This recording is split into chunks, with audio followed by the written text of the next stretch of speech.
There Is No Godcast is sponsored by Mixed Fabric, the go-to source for all your atheist and skeptic-related t-shirt needs. Mixed Fabric prides itself on ethical sourcing and producing top-quality shirts you'll feel good wearing and feel good buying.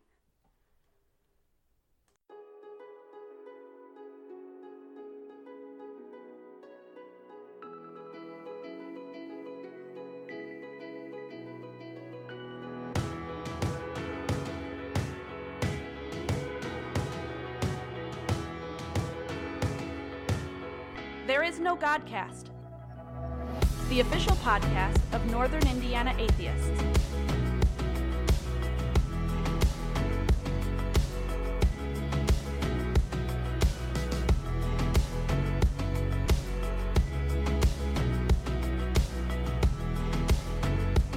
And now, here's your host, Noah Bush.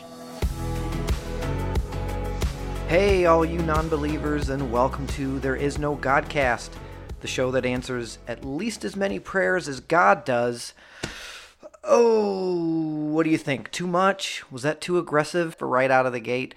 A little below the belt? I don't know. I need a catchphrase. I was just talking. Welcome to the show. There Is No Godcast. We are the official podcast of Northern Indiana Atheists. So glad to have everybody here for our first episode. So this has been a long time coming. This has been a long time in the making. I'm just literally sitting here now. I've been putting so much work into this. A lot of people have, in fact. It's not just been a one-person effort. And I certainly have a lot of people to thank. But I've certainly done a big chunk of it. And, you know, here we are. I'm literally sitting here speaking into the microphone now. I'm recording the show. There's been a ton of planning. There's been a ton of research. There's been a ton of, web-based work. And I've been doing a lot of work on securing the domain and licensing theme music and recording the intro, which I want to thank my wife Molly for doing, for sparing me the embarrassment of introducing myself. Getting graphics for the cover art, which I had no hand in actually doing myself, but a lot of stuff, a lot of pre-show promoting and working with NIA. So yeah, there's been a ton of work. I already did get one interview done, and we'll talk about that in a little bit. But now, it's funny. I'm sitting here in my room, my studio where I do my recording, and I sat down, and I'm like, okay, well, I actually need to record the show now. Like, that's all that's left to do is actually sit down and create content. Oh yeah, I almost forgot that part. So here we are. There Is No Godcast. I've been working on this for a while, and I'm so excited to have all you guys here. I need to get a catchphrase. My other show that I do, for any of you who don't already know, I have another podcast that's sort of a fan show for a series of fiction books by a particular author who I really enjoy. His name's Robert Bevan, so shout out to him. Hey, what's up, Bob? Hope you're listening. I've got like a catchphrase that I kind of use to start that show, and it just makes it a lot easier for me to not be terribly awkward starting the show, because I kind of have this established catchphrase that I start every show with, and I've got some things that I end the show with as well. Because I'm terrible. I'm so awkward about starting and ending things. Like, you're literally listening to me now, and I'm talking, and it's no problem. Like, once I get started, once I get the ball rolling, I mean, it's like a downhill snowball effect. Like, I'll just talk and talk and talk and talk and talk, and it's no problem. But I was just saying to Molly before I officially came on the air here, Molly's my wife. I was like, man, I need a catchphrase. Like, I need a way to open the show. Like, hey, welcome to There Is No Godcast. The only show that this, or the show that does that. And I don't know. That's the best I could come up with on such short notice. If any of you have suggestions, maybe I'll test drive a few. So if you have any suggestions on catchphrases to open the show, I'm all ears. But anyway, yeah, so here we are. It's just me. There's no one for me to toss the second introduction over to. My other show I always did with a co-host, and I always thought that would be the better way to do things, to have someone else conversationally. It just works better to certainly when you're talking about a series of books, it's nice to have someone to bounce opinions off of and have a conversation. And I feel very much the same way about that with respect to this show. But it's hard. It's harder than you would think to find people whose schedules line up, and who are comfortable in front of a microphone. Like, it's a scary thing. Like that part of my brain I was born without it. It's broken. Being recorded doesn't really bother me. I'm not really shy, but I know that it's a daunting thing to sit in front of a live microphone and to just be expected to talk and to be engaging. And so, yeah, that's sorry for anyone who's been waiting for this show to get here. I guess that's my very long-winded way of saying I apologize for the delay. That was one of the big holdups, is that I was trying to figure out some way to have like a wire-to-wire co-host, or at least a guest host that might have been kind of a revolving thing from episode to episode. But it's tough. It's tough to find. And I was talking with somebody, a friend of mine, and I was like, man, I don't know what to do. Like I could totally just sit here and talk. I could talk for as long as I needed to fill whatever, a 30-minute show or a 60-minute show. I've got plenty to say. Like that's not a problem. But I was like, I don't think people want to hear that, man. Like, I don't think they want to just sit there and listen to me just sitting here talking. And my friend was like, well, why not? Like, your videos were just you talking, and there's plenty of people who do shows by themselves. They're like, yeah, just go for it, And I thought, you know what? Fine, screw it. That's what I'm going to do, at least for now. So, I've got plenty of thoughts. I want to try and get the ball rolling with some listener feedback in terms of where you guys want to see the show go, and if you have questions, because that's what started all of my YouTube videos in the first place, was questions, primarily from believers who were like, well, how do you explain this, or why do you feel that way? And but I would love to just start getting content from you guys. Like, you tell me, what do you want to hear talked about on this show? And I certainly plan to have people on the show. I definitely want to have at least a guest, whether it's an interview or just someone to have a conversation with every episode. That's going to be the goal. But a lot of it's just going to be me. I'm going to be, taking suggestions from listeners. I'm going to be finding articles that I find interesting or engaging online that have to do with atheist culture and non-belief, and there's a lot of stuff involved at the political level. And I'm not going to try and make it too political, but like there's a lot of relevance in the world of politics where it comes to separation of church and state, and issues of discrimination against non-believers and things like that. So man, I'm like off on a tangent already, and I don't even remember where I was going with any of this. So anyway, this is what you got right now. It's just me. So let's take a look at what's on the agenda for today. So I'm going to talk a lot. That's on the agenda. Apparently that's what this show is going to mostly be for the time being. And I'm just going to let it grow organically from here. I do want to take a little bit of time to go over some of the who's and what's and where's and why's and how's and stuff, especially for anyone who this is their first time listening to the show. If for people who haven't listened to my YouTube video, or not YouTube, my Facebook videos, or for anyone who didn't listen to the pre-first episode Facebook announcement that I cut the audio into the podcast feed. So for anyone who's here for the very first time, since this is the very first official episode, I want to kind of rehash some of those things. And I promise, it's like the origin story for Spider-Man. It's the last time you'll ever hear those anecdotes, but I do want to cover them really quick. So that's on the agenda for today. And then I'm going to want to cut over to the interview I did with Troy Moss. We have him coming up later in the show. Troy is the president of the board of Northern Indiana Atheists, which is the nonprofit organization that is partnering with me in doing this show and helping to promote the show. So we'll do that next. And then I've got a couple things that I want to go over. I've got kind of a topic of the day, sort of in the vein, off the cuff, like my Facebook videos that started all this. I think, I don't know, I'm going to try it today, and we'll see how that, I guess, segment goes. Just kind of me off the cuff. I'm just going to pick a topic or a question and just basically talk about my thoughts about it. It might have to do with something, a current event or a recent event. It might have something to do with what NIA is up to, or a listener comment or question. It'll just be kind of, whatever the heck I want it to be. So we'll do that. And I think that's about all we'll have for today. And we'll wrap it up, and we'll see how much time I'm able to fill all by my lonesome with an assist from Troy Moss, who we really appreciated having. I don't know why I keep saying we. It's just me, but it just feels, I don't know. It feels better to say we, like we here at the show, because it isn't just me. It's just me that you're hearing, but a lot of people have really helped support the show. We already have a sponsor. I'm sure if you're listening to this, you already heard the pre-show read for Mixed Fabric. So I'll definitely make sure and get some love for them thrown into the show. I've got a lot of good friends over there at Mixed Fabric, and that'll be that. And we'll call it a day, and we'll see how this goes. And if we ever get to an episode 2, which I hope like hell we do, because it would be a shame for me to have worked this hard to make episode 1 to not keep going.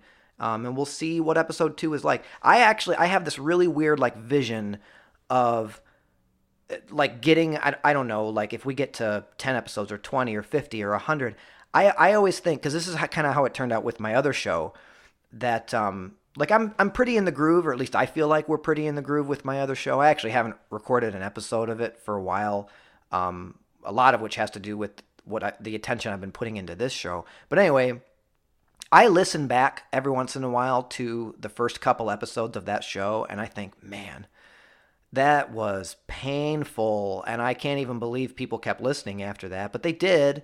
And I feel like I kind of have this vision of like being in the future for this show, and like listening back to literally what I'm saying right now and thinking like, man, the show sucked back then. I hope it doesn't suck. I hope that you're sitting here listening to me and it's not totally boring you out of your mind. But yeah, I have this terrible fear that like if the show does wind up kind of finding itself in the future, I hope that what I'm doing right now doesn't feel totally lame and outdated in retrospect. So, all right. So like I said, I want to cover a few things just to kind of bring people up to speed who are joining us for the first time. I mean, for all I know, this episode will sit in the feed for a year, and there still might be people who find the show and who want to go all the way back to the beginning. So for those of you who are listening from the future, I just want to say I hope your flying car is operating at full capacity, and I don't know, I hope the polar ice caps are still around. I don't know. For any of you time-traveling future podcast listeners, I just want to kind of give you an idea of who I am, what the show's all about, how it came about. So how did this happen? Well, I guess to put it succinctly, it was God's will that I do this show. No, I'm kidding. I'm kidding. Some of you may have heard this before when I announced it on Facebook. But yeah, basically, there's this thing called National Coming Out as Atheist Day, which is a really convoluted title, but I think that actually is what it's called, National Coming Out as Atheist Day. And it's basically just a day every year. I don't even remember what day it is at this point. Must have been a couple months ago, either in October or November, I think. So, and it kind of circulates on social media, and you're supposed to, if you're an atheist, you're basically just supposed to post something to say like, hey, I'm an atheist. I don't believe.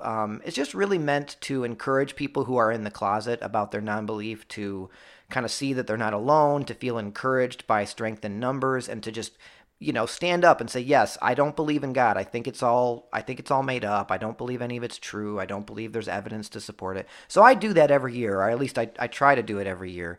But then this past year, I missed it. I was busy the day before, and I just didn't realize that it had happened. So the next day, I saw a meme going around that was like, hey, it's National, Coming Out as Atheist Day, and Ask Me Anything, which is, like, I think it's normally more of a Twitter thing or like a live chat thing, but it was basically just saying, ask me anything about basically my atheism. And I posted that, and so I had a few people respond, people who are believers, who are of the faith. And obviously, when I say believers and when I say of the faith, I mean, come on, let's call a spade a spade. We're typically referring to Christians. That's the predominant religion in our country and kind of worldwide in a lot of ways. But when I say believers, it's just really a way to describe anybody who believes in a deity, a god or gods. So I got a couple questions, and one of them was the most serious anyway, the most earnest. I decided for whatever reason to make a Facebook video. I just set my phone up and I just pressed record and I just started talking.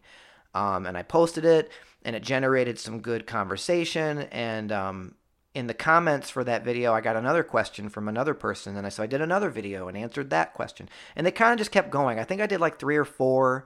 And then that's the point where I started to really seriously contemplate making it a regular thing, doing a show, a podcast. And so that's kind of ultimately what led to us being here today.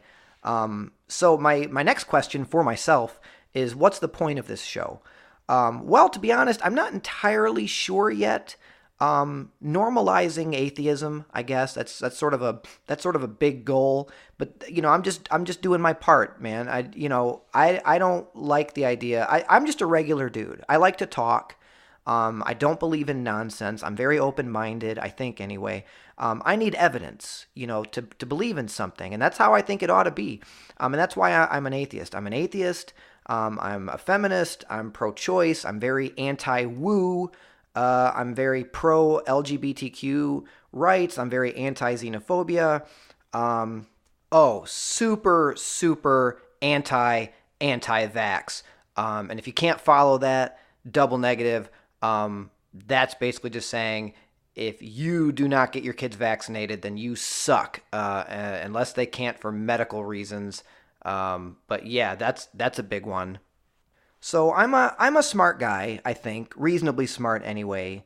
But look, my atheism, my level of intellectualism, it's way down there. It's way down there near the bottom of the totem pole, all things considered, if I'm being really honest. I'm not super well read. I think I have my beliefs and my opinions, and they're informed, I think, informed enough to be taken seriously. But really, I'm just a strong speaker. That's kind of how I see myself. I'm not doing this show to show everybody how smart I am. I'm really not. I'm doing this show to talk about things that I do believe, and to learn more, to make my beliefs, better informed. Like I said, it's going to be a lot of just me talking a lot of the time about what my opinions are and what informs my opinions. But I want to have people on the show, guests, not just non-believers. Like, I don't want this to just be an echo chamber. I think that the most exciting thing I could think of to happen on this show is to have someone come on the show and to change my mind about something. And I'm totally open to that. Teach me, explain to me, talk with me. If you've got something that you don't think I'm getting right, or that you think my opinions are off base about, whether you're a non-believer or a believer, let me know. And if you're interested in being on the show, I'm all about it. This is not some super exclusive club. It's just me. I'm just a regular dude sitting in one of my, spare rooms in my house and just talking into a microphone. So if you want to be on the show, reach out. Let me know. If you're someone I know, obviously that'd be a lot easier of a way to get in touch with me. But if you're not, if you're just listening to this and you want to be part of the show, if you want to participate, that's half the point of the show. Is I want it to be kind of an open forum, to give people a platform to express their opinions on atheism or on religion. Like I said, I don't want it to just be non-believers. I want to have believers on the show. Like, look, let me be really, really clear and upfront. Don't get your hopes up about coming on the show and, convincing any of us that, God is real. Let's kind of not kid each other. Like, we have our reasons for not believing and you have your reasons for believing. But if you want to come on the show and you want to kind of explain your point of view, in a respectful and articulate way, I'm all about that. I want to have good conversations. That's the point of this show. So another question I get, is why I'm so loud about my atheism. Why can't I just stay quiet? Why am I literally creating a show to talk about how I'm an atheist? And here's the thing. Every major cultural shift in our country's history, maybe the world's history, happened for the most part really, really slowly, and uphill, and over many years, and over many, many people in the existing majority's objections. And that's, in a nutshell, why I'm so loud about my atheism, because even my voice, as loud as I try to make it about things I believe very passionately, my voice is still a very, very quiet thing, in the big picture. It's a very brief moment in time, and I could be as loud as I want, and over the span of 100 years, what I'm saying now is not going to make much of a difference. So, so why do it, Noah? Well, because if it's not about just me. Like, I'm just doing my part. historically, it takes loud people, and lots of them, being persistent and speaking up, to get things to change. It's not just going to happen by spontaneous combustion. It takes people speaking up and speaking out and spreading the message slowly over long periods of time. Hey, every single one of us has a choice, to be a part of the problem, or to be part of the solution, or to be a part of neither. And spoiler alert, the first option and the last option are, pretty close to the same thing. And I want to be part of the solution. And this show is my way of doing that. So, well, what's the problem, Noah? What needs solving? Well, how about the fact that there are far, far too many people in the world and in my life, and I'm one of the lucky ones, people who literally think that I am less of a good man, lesser of a man than I ought to be, for absolutely no other reason than because I don't believe in Jesus Christ, that I don't believe he was the Son of God, or what's more, that I don't believe there is a God at all, that not that I've been convinced of anyway, that my simple disagreement on that one notion makes me not as good of a person as I otherwise would be if I did. If I just said, yep, I'm a Christian, which is what, frankly, in my opinion, a lot of people do. They just say they are, because that's the status quo. That's our culture, and that's just what people do to not rock the boat. But if I just said, yep, I'm a Christian, all good, that's literally, no one's like checking up with me on these kinds of things. A lot of people who identify, I went super high octave with my voice there. A lot of people who identify as Christian, like, I'm calling you out, let's be real, they don't go to church. A lot of people just identify as Christian because it's the path of least resistance, and that's lame. No offense, but like, that's lame. If you're a Christian, if you really are a Christian and you really believe those things and you go to church every week, good for you. Like, that's your right. And I'm a passionate believer in religious freedoms. I know a lot of religious people who might be listening to this show don't think it sounds like I am, but I am. I strongly believe that it's your right to believe whatever cuckoo bird thing you want to believe. And I'm sorry if that offends you too, me saying things like silly or cuckoo bird or crazy. That's my opinion, that a lot of your beliefs are kind of cuckoo bird.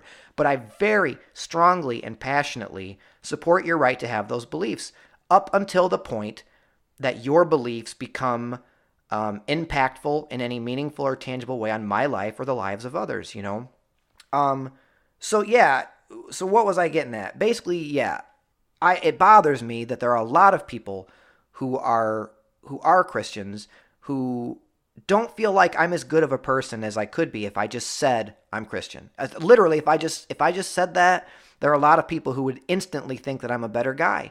And that's dumb. Like, I wouldn't be. Like, another spoiler alert. I am who I am, and it just kind of bugs me that there are so many people, like I said, even a lot of people who I am, who are a part of my life personally, who I could be the exact same person otherwise. The same virtues, the same flaws, the same actions, the same words, my same personality. I could be exactly the same person. And if I just said, I believe in God and his son, Jesus Christ, to a lot of people, I would be considered a better person. And that's kind of what I'm pushing back against by doing this show, because I think I'm actually a pretty decent guy. I try to be. I really do. And it bothers me that just because I don't identify with that label, that Christian label, that there are a lot of people who think that I'm not as good a person as I could be or ought to be. And I think a lot of people think that about a lot of atheists, that they have a lot of misconceptions about what it means to be an atheist. I think a lot of people think that being an atheist somehow inherently means that one is lacking in morals or lacking in compassion or the ability to empathize or to be selfless or to be compassionate. And I can tell you, and I'm not just talking about myself at this point, because I'm not just here to toot my horn. I know a lot of atheists. I mean, obviously, because we kind of, flock together through Facebook groups and things like that. That's the secret. Like, there are most people, whether you're an atheist or not, whether you're a Christian or not, whether you're a Muslim, whether you're Jewish, whether you're anything, like, inherently, most people, in my opinion, are just pretty decent. I believe in the inherent decentness of most people, and it bothers me, that conception that's out there culturally, that if you're an atheist, you're just more likely to not be a good person. And I think that is unequivocally not true. And Troy and I have talked about this a lot, and he was a big supporter of me being the host of this show because Troy thinks I'm a pretty nice guy, which means a lot to me. I try to be a pretty decent guy. And Troy said, it'd be good to have a show where people can just hear a regular person, just a regular, normal, for lack of a better word, person just talking about atheism and what it is and what it means to me. And I want to have other people on the show to talk about their journey to atheism or agnosticism or non-belief, and all of that. Because I can't do it alone, No, nobody elected me to do this. Nobody, I'm not like some kind of appointed spokesperson for this message or this cause. But in my years of speaking out about atheism informally, and the treatment and stigmatization of non-believers in this country and globally, I've had enough people throughout my experiences doing that. I've had enough people say, "Hey, you're actually pretty good at this, actually." And this is a true story. I had a guy come up to me while I was out with my wife and some friends, and this guy and I were talking, and we have some mutual friends and such, so he knew who I was, and he had watched my videos, and he said, I'm Catholic, and I admit, like I don't agree with some of what you said, but I have to admit a lot of what you said made sense to me, like the way that you explain why you believe what you believe. And I respect where you're coming from. And you know what? He shook my hand and he said, and I said thanks, and he said thanks, and that I appreciated it. And you know what? Like that guy, I'm pretty sure he walked away from that conversation still Catholic, and I'm still an atheist. But you know what? Like that's a start, man. Like that's a damn good start, having those kinds of dialogues. And yeah, sue me. I think that I am a pretty well-spoken person. And I'm definitely not shy in front of an audience. So yeah, like I signed myself up for this. And I make no bones about that. It's something I want to do. It's something I believe strongly in. And no, I am under no illusions about the notion that I probably won't live to see this culture be overcome in my lifetime. But I can do my part. I can contribute. I can choose not to stay quiet and just go with the status quo. I can choose to do what I can to help. If I just wanted to make my life easier, however long it's been, I think it's probably been 7 or 9 or 10 years, something like that, since I've been like really, really open, like publicly and proactively about my atheism. If I could have gone back to whatever that period of time was and just decided, you know what, I'm just gonna tell my friends and family I'm a Christian and just never go to church, which is what most people do, and just kind of take the easy road. But I'm choosing not to do that. Hell, I was born in the 80s. I primarily was raised in the 90s. It does not feel that long ago to me. And it's a fight that is still being fought every day. But like I remember in the mid 90s, mid to late 90s, I think, whenever it was, when Ellen DeGeneres had her sitcom, long before she was a talk show host. Ellen had a sitcom, and I remember it was like months before it even aired. It was a really big deal because I think she was literally the first like major TV show character, certainly the first title character of a show to be openly gay. And like it was a big deal. It was a huge like thing. It was very controversial. The show actually ended not too much longer after that because I'm sure there was, I was a kid, but like I'm sure there was like a lot of sponsors leaving the show because of like viewer outrage, and like that's one character on one show. And I guess my point in bringing that up is that was not that long ago in the big scheme of things, So like, and look how far gay rights and gay acceptance basically has, gay, transgender, LGBTQ, the whole spectrum. Like LGBTQ didn't even, like that expression didn't even exist, not that long ago. And now, like culturally, look how far we've come, and look how far as a society we've grown in terms of accepting that people are people regardless of their sexual orientation. And yeah, there's still a long way to go.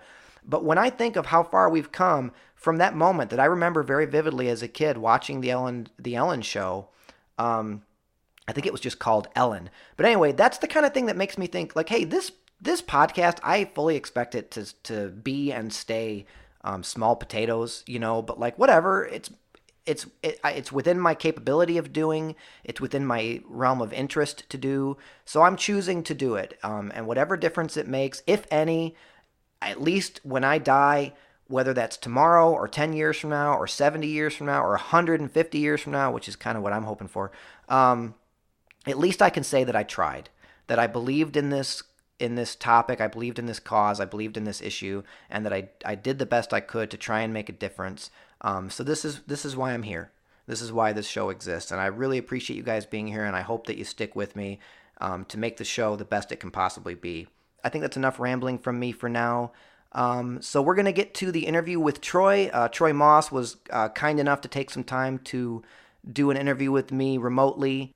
So I'm going to take a quick break, and then we'll be right back with a word from our sponsor, and then we'll get to that interview with Troy Moss, the president of the board of Northern Indiana Atheists. We'll be right back.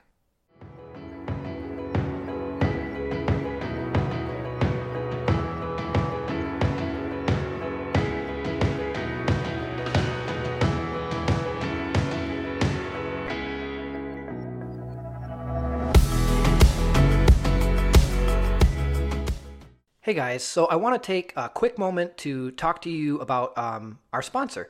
And holy crap, I still can't get over how cool it is to say that I want to take a minute to talk to you about our sponsor, because that means we have a sponsor, which is totally awesome and makes me feel warm and fuzzy and all kinds of legitimate. So man, I am excited to talk to you guys about Mixed Fabric, proud sponsor of this show. This company is being started by friends of mine, and I think they're going to be doing some really good things. I love that they support nonprofit organizations that are leading the fight in church and state separation, and the shirts and designs are all top-notch. Maybe you can wear a shirt that says Proud Atheist, and that's great, but Mixed Fabric has shirts for everyone along the journey. You can be loud or you can choose subtle. And stay tuned in future episodes for some exciting news about how you can be an early supporter of Mixed Fabric. But in the meantime, you can check out some of their designs at mixedfabric.com or find them on Facebook.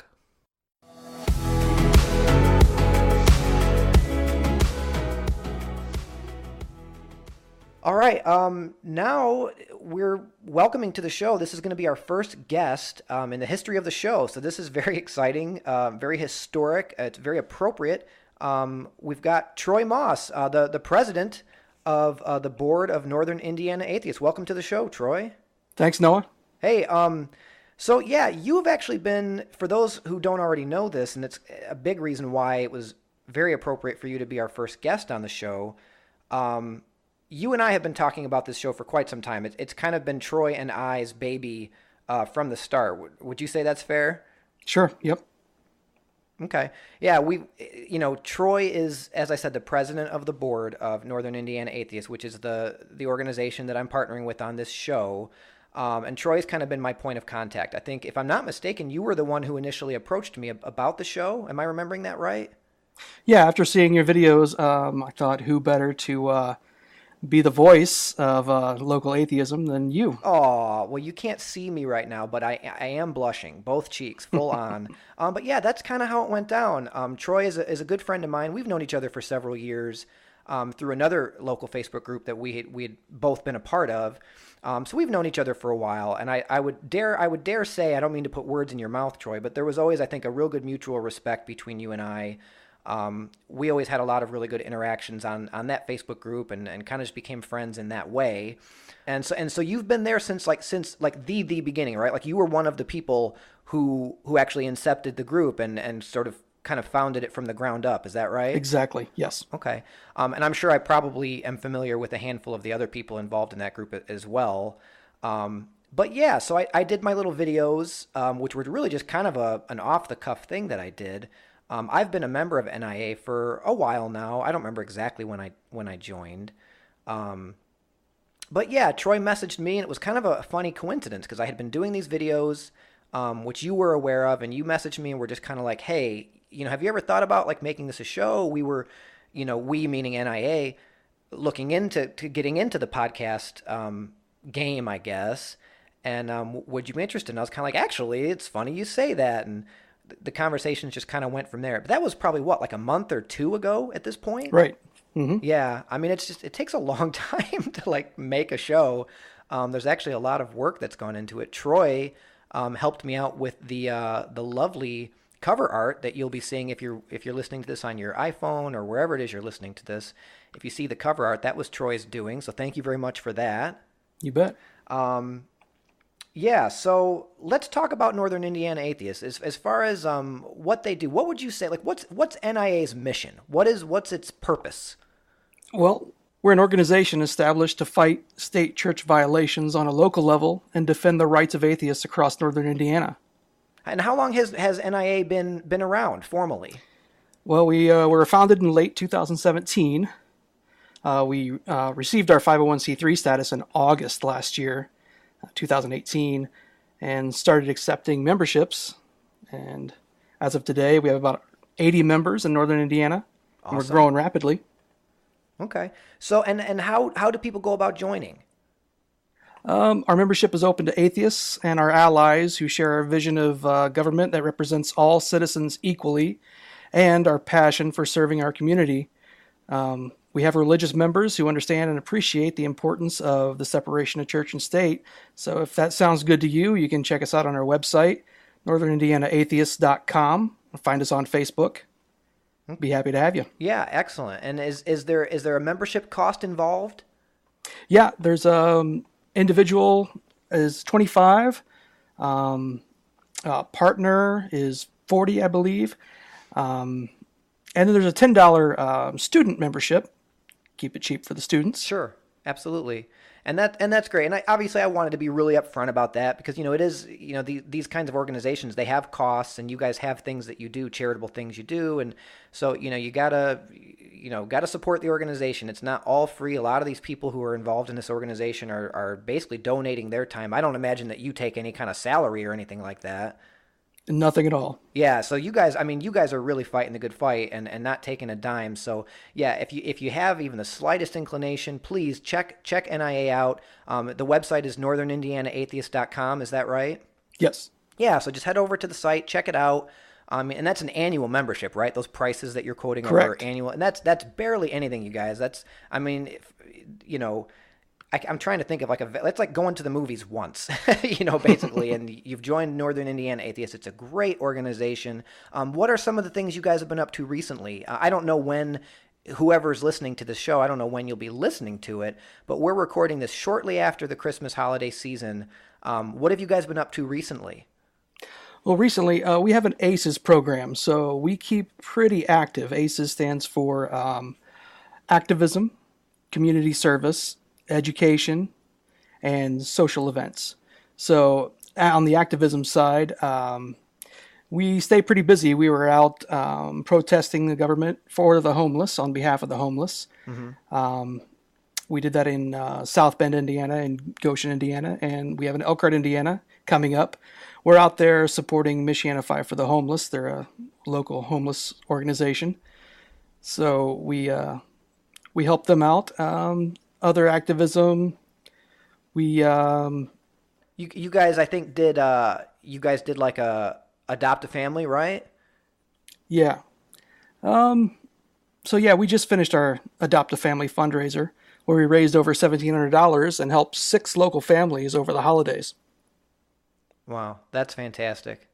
But I wanted to ask you, and even if, regardless of whether or not we wind up using this on the show, I just wanted to know, because do you remember you asked me about the title of the show? Right. Because what were remind me again, what were your thoughts? So the criticism I get from people is that atheists say there is no God. So when you have the title, there is no Godcast, how do you justify that? Yeah. So now, and let me ask, just to clarify, these are people who are bringing this objection to you specifically about the name of the show, or you just these are people in the course of conversation, they're well, how do you explain the idea that there is no God? These are people who criticize atheists Right. that say there is no God. Whether they usually don't say that, but believers think that they do say that, and most often I say, well, I don't really know anyone that says there is no God. Except for the host of this show. There you go. So how do you justify that? Basically, if I want to be frank, it's because I feel like it's just a show title that it's very catchy. It's obviously a play on the word podcast. So I wanted to use the term Godcast instead of podcast. But the only way that really seemed to fit right and to feel right is if it were the last word. And it's just there is no Godcast. I don't know how to really explain it except for it just kind of occurred to me and it sounded right. Even if it's not, it's just kind of an aesthetic thing. You see what I'm it's definitely an attention grabber. Yeah, exactly. And I thought about other ways to do it so where it didn't seem so definitive, particularly once you brought that to my attention. And to be honest, I just kind of was like, you know what, it's fine. Like, it's fine. If anybody asks me about that, I'll just tell them, look, I'm technically an agnostic atheist, which, you and I have had conversations about what those different things mean. Right. Basically, I don't portend to know with any kind of degree of certainty that there is no God. I simply lack a proactive belief that there is a God. But for purposes of naming this show, it just was catchy, really. Yeah, it's a great name. Yeah, it is a great name. So there is no Godcast. Yeah, I get what you're saying though, right? Because it kind of comes across like I'm saying that I am certain there is no God. That I'm right. that I'm making a declarative statement that there definitively is no God. Do you want to know what I think, honestly? Sure. I love this. I don't know why, but this is just one of my favorite things to talk about. Obviously, I'm the kind of person, and you're the kind of person who really just takes all the evidence and makes our beliefs based on evidence. I love the theory that we are all living in a computer simulation. Have you ever heard that? Sure. I don't know why. I just really love that. I love kind of getting creative about thinking about some of the ways that would make so much sense. In terms of like ghosts and like other like freak supernatural occurrences, because you hear about these kinds of things, right? And like obviously the majority of them, it's so easy to dismiss, alien abductions and silly stuff like that. But like every once in a while, and I don't know if you have any examples of this that you can point to, like I'll see something or I'll hear a story about something or someone will tell me something that's happened where I'm like, I don't know, like that. This is a person who I trust. Like, I don't think they're just making this up. And like, maybe weird stuff does happen. And like, maybe if we're in this giant computer simulation, it's tantamount to like, I don't know, glitches in the code. I don't know. There you go. Right. I like thinking about that kind of stuff. What do you think? I think you like thinking about that kind of stuff. It's not a popular theory of yours. No. What do you tend to think? I mean, for those people who would say like, well, if you're saying that you don't believe definitively that there isn't a God, what would you say best describes what you do believe? What I do believe in terms of God? Yeah. I would say carefully define the God. Sure. And I will tell you whether I do or do not believe in that God. Okay. Do you have like an overarching thought or I don't know, inclination on what the, I guess, explanation for the origin of the universe is? Like even predating the Big Bang, like, because that's one of most believers' favorite game to play, right? Is if you say, well, I believe the Big Bang created the universe. And then they'll say, well, what created the Big Bang? And if, you could give a scientific answer and they say, well, then what created that? And they'll just keep going back. And I think that's like the concept of a prime mover, right? Is that kind of, am I describing that correctly? I'm very comfortable saying I don't know. Sure. But no inclinations, even just for flights of fancy? No. You're just more comfortable saying, I don't know, and that's that? Yes. You know what? That's fair. I respect the hell out of that. But the Until reason there's evidence. Exactly. Show me the evidence. But the reason I named the show, There Is No Godcast, is because it just sounds cool. Oh, and I think I told you, because the domain was available. I was pretty excited about that. It was that's fair. cheap. That's fair. There is no Godcast.info. I didn't want to do like a .info or like a .biz or whatever. Yeah. I wanted a .com, but they're also friggin' expensive. But yeah, I came up with There Is No Godcast, and I did have that thought. Like, it's very declarative, it's very definitive. But hopefully no one calls me out on that. Wink, wink. And then literally, I think the first conversation I had with you, but you don't miss much. That's what I like about you, and that's what I respect about you, Troy. Is you're very analytical. You don't miss much, and you're a very show me the evidence kind of guy. So I can't really give you a super logical explanation. It's just I just like it, and it sounds cool. And if anybody asks me why it's called that, I'll take the time to explain to them the same way I'm explaining to you, that it's just really a catchy title, and not to think too hard about it. I think that's great. All right, cool. So there you go. That's about all I've got for you for today. I just wanted to get you on the show real quick. I know you've got a lot of stuff going on, but I appreciate you taking the time to come and talk to me. So everybody out there, just please support NIA. Go to the website, join if you want to become a member. We've told you how. Troy, I appreciate it a lot, man. Thanks for coming on the show. Thanks, Noah. All right, we'll talk to you later. Bye.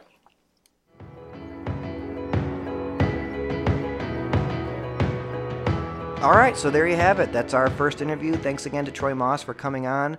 And now we're gonna do off the cuff. This is this is kind of a segment. I guess if you want to use that expression, for all I know, I'll never do off the cuff again. But I want to just have kind of like to help keep my mind organized. Like this is going to be the part of the show where I'm going to actually have like a real discernible topic to talk about. And today I want to talk about a very, very common misconception. My topic for off the cuff today is basically Christmas. Whenever it is you're listening to this show, this episode was recorded just after the Christmas season. So there's a lot of stuff on my mind right now where Christmas is concerned. So it's a common misconception or a common viewpoint, I suppose, among believers that atheists can't or don't or shouldn't celebrate Christmas. And that's a viewpoint I disagree with. There are two Christmases, religious and cultural. The religious Christmas, sure, birth of Christ, not for me, guilty. But Christmas is so obviously these days much more popular culturally than it is religiously. I mean, Santa Claus, as we know him, was basically invented by Coca-Cola in the, like the early 1900s. Christmas trees, decorating them, a ton of that stuff was borrowed, co-opted, or just flatly stolen from other spiritual or religious traditions, most of it pagan. So, these days, what Christmas is morphed into, what it's become is basically, in addition to coinciding with the religious Christmas, which, like I said, is about the birth of Christ, and that's fine, even though a lot of historians think Christ was actually born in the summer. But anyway, what the cultural Christmas has basically become is an excuse to celebrate one another. That's my opinion. Our families, our friends, our loved ones, the presents, to give each other gifts and spend time together, to have meals together. It's pretty close to the end of the year, so it's nice to end the year on a brighter note, a merrier note, one might say. It's for the kids too, man. I mean, like Santa and Frosty and the reindeer, and the lights, and the snow. It's magical, man. I mean, it's fun, It's fun to do those things with your kids and as a family. I know I love doing them with mine, because when it comes right down to it, Santa and Frosty and Rudolph and candy canes and all that stuff, none of that has anything to do with celebrating Christ. And you know what I mean? And I, as an atheist, frankly, I don't want to miss out on all of those things. I don't want my kids to miss out on all of those things. So I choose not to miss out on those things. And you know what? Atheist or not, I'm totally at peace with it. And as far as the war on Christmas, the so-called war on Christmas, you guys probably can't actually hear my air quotes, but trust me, they're there. Keeping preferentialism out of our government institutions, including public schools, is one thing. And it's a constant battle.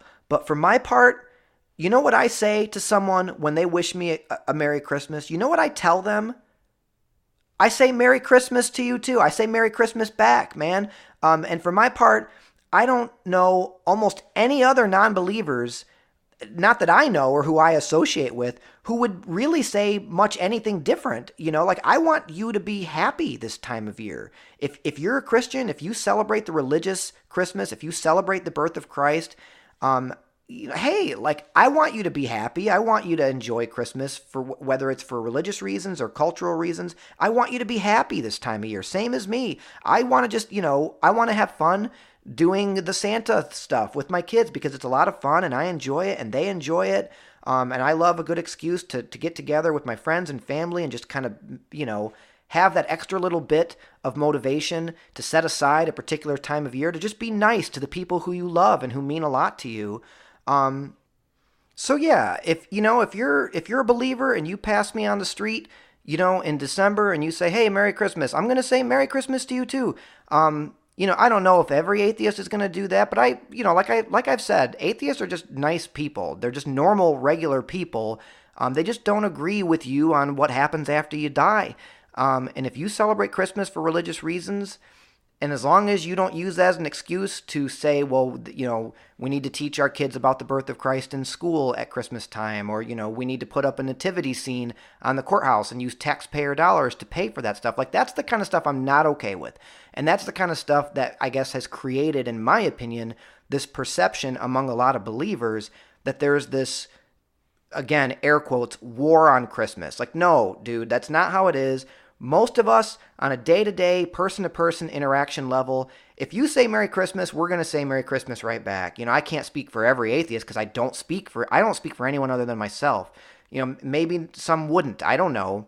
But I can tell you that as a normal, everyday, decent person, I don't have any ill will against anyone, and certainly not this time of year. I want everyone to have a good time. I want everyone to enjoy what makes them happy. And if your faith makes you happy, and if celebrating Christmas for religious reasons makes you happy, that's fine. But it has no business being propagated within our government. I'm a very, very staunch believer in the separation of church and state. So that is where I do kind of tend to get a little fussy, where I'm like, no, there shouldn't be nativities at the courthouse, not unless there's equal access for any and every other religion that wants to put up a display of their own. And I don't think most people want to go down that road, because where do you draw the line? Like, do you guys, I've seen plenty of instances of this in the news where, like, we're Satanist, and Satanism is kind of a misunderstood thing anyway.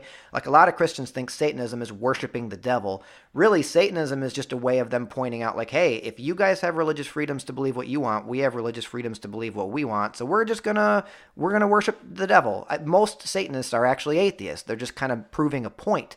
But anyway, my point was that this time of year, when these nativities go up, like at public schools or at courthouses or any other, public property, and atheists make a fuss about it, it's the easiest way to prove that point is to be like, all right, well, can we put up a giant statue of Satan right next to it? And Christians are like, no, that's not fair. And we're like, exactly, it's not fair. It's not a war on Christmas.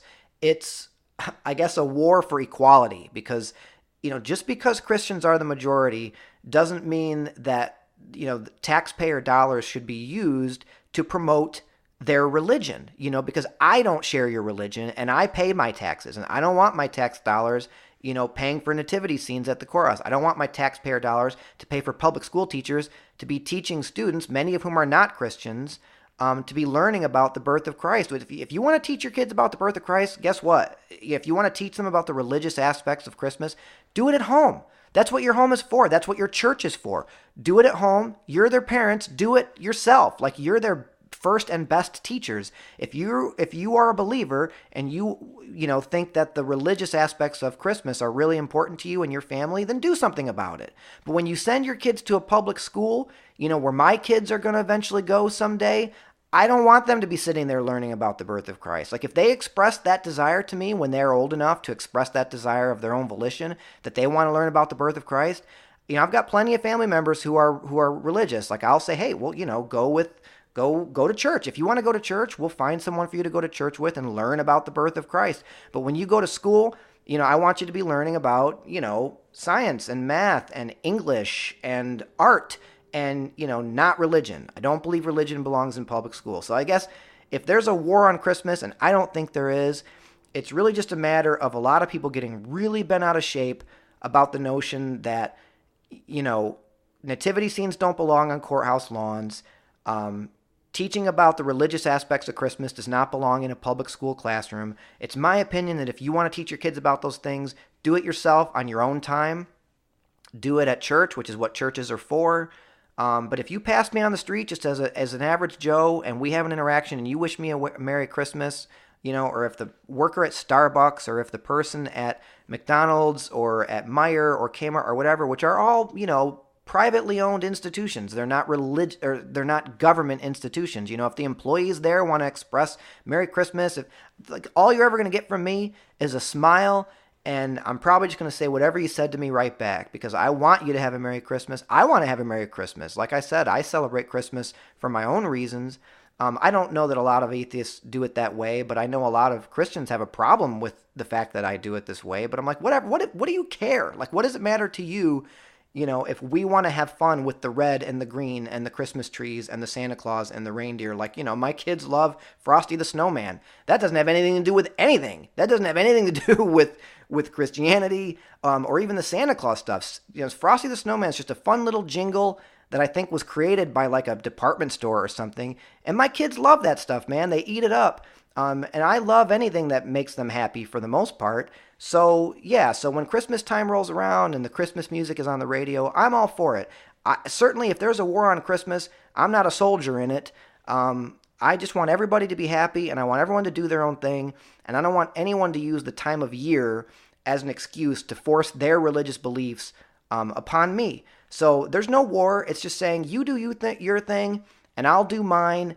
And when it comes to courthouses and, public schools and places where our government functions, why don't we just set all of it aside in those places? Let's just kind of leave those places neutral, where, the religious Christmas or Hanukkah or, any of that stuff is concerned. I don't want any of it there. But if one has got to be there, then you got to let them all be there, which is kind of a whole nother thing. For anyone who's listening to the show who's familiar with Northern Indiana atheists, they kind of proved that point this year in an awesome way, because they had a display installed at the local courthouse in South Bend, and it did not go so well for the local religious communities. They were not happy about it, and it just kind of exposed a lot of the hypocrisy inherent in those kinds of things. Like I said, there's not a war on Christmas. Really, atheism is still the minority. Like we are the smaller faction. There's not a war. It's just a lot of people in the majority start to get really uncomfortable and feel really threatened when that majority is challenged. And I guess if that constitutes a war, then I guess there is a war. But I don't see it that way. So there you go. That's off the cuff. Those are my feelings on Christmas. What are your thoughts? If you got, we're kind of getting farther and farther removed from Christmas, especially now that this has taken so long. I was hoping to air this episode, during kind of December while Christmas was still kind of fresher in people's minds. And I bet a lot of people are kind of like totally over it at this point. But it's a big topic. It's something that if you couldn't tell, I've had a little, some personal experiences with. That I just kind of wanted to get some of my thoughts out there. But what are your thoughts? Like, for those of you out there who are atheists or agnostics or non-believers, do you celebrate Christmas? Like, do you get involved? Do you do Santa? Do you wear red and green, and do you decorate a Christmas tree, and do you do Christmas lights? Like, I want to know this kind of stuff. Am I the only one that is crazy for wanting to basically cherry pick which parts I have fun with and which parts I don't? So let me know. And surprise, surprise, I talked a lot more. I was nervous about getting to a half hour. Troy and I's interview was like 13 minutes long, and I was like, man, I got to fill 17 whole minutes of just me talking. Shocking. I think we're rounding the corner to 45 minutes, and that's not including putting Troy's interview into the show. So I think it looks like we're going to wind up being closer to an hour, if not more than that. So I will wrap it up for this week. I did want to make one plea. And that's for feedback. What did you guys think of the show? And be honest. Like, tell me if it was too much this or too little that. Let me know. More of this, less of that. Send in questions, suggestions for topics or things you'd like to hear discussed. Or do you have something you'd like to share? Do you have a story you'd like to tell? Come on the show. Reach out to me. I was just going to list off all of our contact methods, but I'm just now realizing I still haven't chosen a Twitter handle. We'll probably get on Twitter.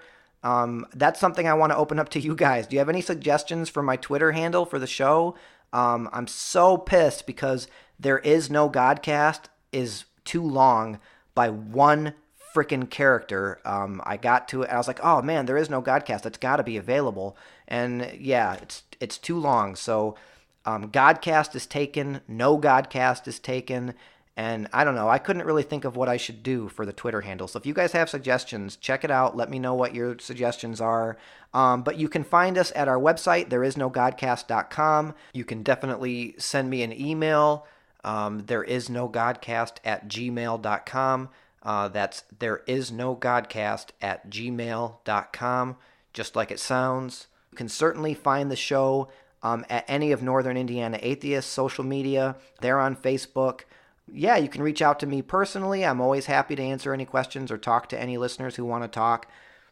Please rate and review the show. If you're listening to this, especially for you Apple iPhone users, please rate and review the show on iTunes. That's a really, really major way for the show to be suggested to people, to show up in people's search results. The more it gets rated and reviewed, the easier it is for people to find the show who may not be looking for it. They may just have to stumble across it. And the way that that happens is if you rate and review it, and you get it to a point where it's out there. So please take a second to do that. If you're listening to the show on Spotify or Stitcher, or any of the other Android podcast catcher apps, I don't know what functions they have for rating and reviewing, but if they do have them, please do it. Just humor me. I don't care if you actually like the show. Just pretend that you like the show long enough to rate and review it.